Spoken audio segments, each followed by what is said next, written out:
Hello, আসসালামু আলাইকুম viewers. আমি চলে আসলাম আবার পরিচিত একটা রেসিপি নিয়ে, যেমন ছোলা। ছোলা স্পেশালি সবাই বাসায় তৈরি করতে পারে।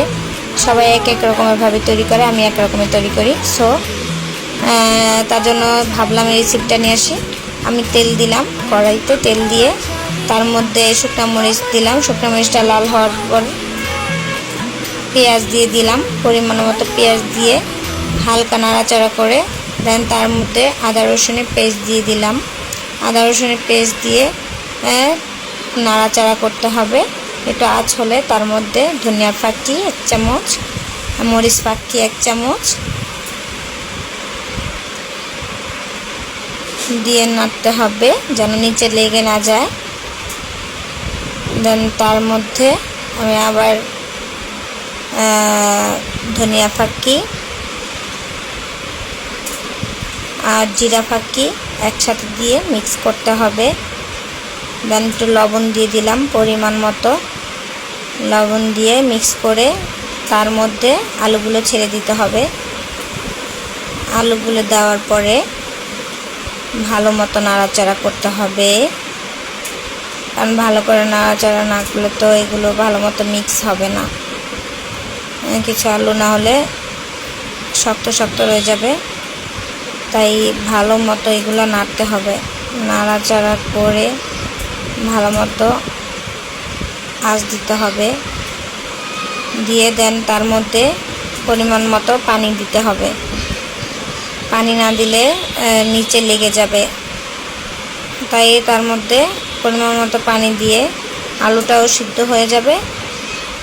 পানি দিয়ে নাড়াচাড়া করে কিছুক্ষণ আঁচে রাখতে হবে। আঁচে রাখার পর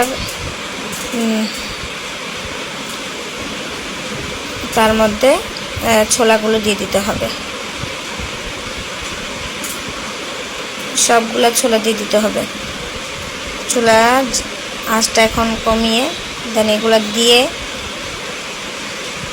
নাড়াচাড়া করে আঁচটা বাড়িয়ে দেন ছোলাটা রেডি করতে হবে।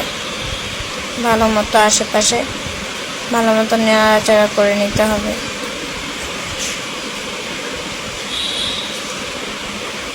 ভালো মতো নেড়ে এগুলাকে চুলার জাল দিতে হবে।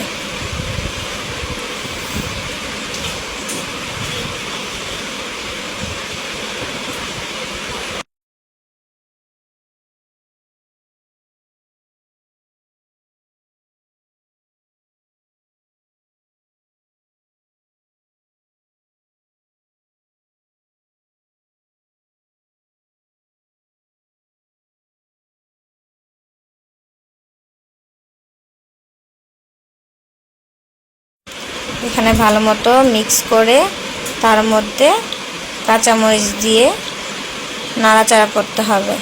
দেন আমাদের যে মুড়ির সিক্রেট হোমমেড মশলাটা আছে সেটা দিয়ে নাড়াচাড়া করে একটু আঁচ দিয়ে নামিয়ে ফেলতে হবে। দেন গরম গরম ছোলা আপনি মুড়ি দিয়েও খেতে পারবেন, মুড়ি ছাড়াও খেতে পারবেন।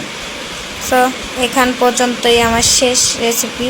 সো টাটা, আল্লাহ হাফেজ।